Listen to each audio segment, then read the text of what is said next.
Ndërkohë që Fation Gjyliu është arrestuar ditën e premte. Është shoqëruar ditën e Është shoqëruar ditën e premte. Ditën e shtunë. Ka qenë ai që ju çoi në tek autorët e tjerë? Sa thua do këtë? A mund të flasë? Flamur, po. Me qenë se drejtori normalisht është pak i rezervuar.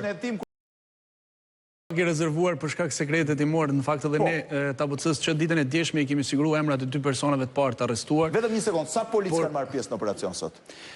Nuk është vetëm policia e Tiranës. Dua të them që është pothuajse gjithë struktura e drejtorisë policisë shtetit në këtë operacion. Gjithë struktura, sa?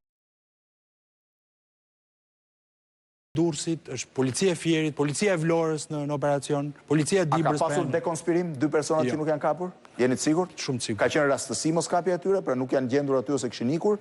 Nuk janë forca kishte dhe pash helikopter, blinda, shive ç'duket. Helmeta, ishin kaq të rrezikshëm. Mund të jenë mbi 1000 forca që kanë marrë pjesë në operacion. 1000 forca policie kanë marrë pjesë sot për të kryer. Po, vezaj, te detajet, si u dekonspiruar. Për të vazhduar atë se çfarë tha drejtori, ne TABC-ja kemi siguruar që ditën e djeshme 2 emrat e personave të parë të arrestuar, që janë Dition Memlika dhe Fation Gjyliu, por për shkak të mosprishjes së operacionit, i cili po vazhdonte, ne vendosëm që mos t'i publikojmë.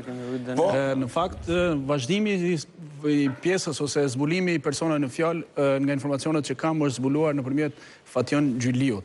Ky ka qenë personi i cili është shoqëruar që ditën e shtunë në komisariatin e policisë dhe është ndaluar për disa orë, është lënë i lirë, është ndaluar përsëri, çka ka pasur i debat mes avokatit të tij, të caktuar nga familja dhe drejtuesit e policisë, të cilët sipas avokatit nuk i kanë lënë ta takojnë. Pavarësisht kësaj, nga informacionet që kam, personi Fation Gjyliu ka pranuar dhe ka treguar më pas informacionin që i kishte dhënë. Ka pranuar vetë apo ka arritur? Po. Apo ishte me metodat e policisë, qoftë metoda operative, metoda speciale qoftë të përgjimit, metoda të kontrollit banesës. Kështu jo, nuk ka. Është ndaluar. Ato nuk e din do t'i shohim në gjykatë kur dalin a kanë ndonjë shenjë apo jo. Absolutisht po. Por nga kontrolli që është bërë banesës, nga informacionet që kam, i është gjetë një shumë prej $100.000 në banesë. Gjyliut dhe mendohet që janë shuma e cilat. Po te Gjyliu vetë si shkuan? Persona Gjyliu ka qenë një nga punojësit e ish kompanisë e cila është grabitur në dhjetor. Po.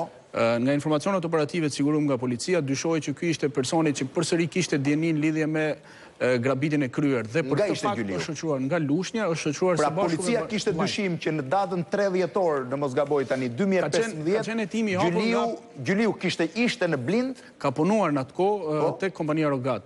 Është larguar më pas dhe nga informacionet operative të policisë dyshonej që ky mund të jetë i përfshirë. Dosja në fakt nga Prokuria e Tiranës është pezulluar për grabitjen e dhjetorit të 2015-s. Me ngjarjen e ndodhur të datës 9 shkurt është rihapur çështja dhe është angazhuar po i njëjti prokuror që ka pas çështjen në fillim dhe pas dëshmisë së personit në fjalë Gjyliu dhe informacioneve operative që kanë arritur. Pra te Gjyliu kanë shkuar duke pasur dyshimin e vjedhjes së 1 viti e gjysmë përpara. Përveç kësaj kanë përshtypje edhe informacionet operative të policisë shtetit të cilët i kanë siguruar. Do të saktësoj që nuk është pezulluar hetimi. Ka qenë i pezulluar. Ja.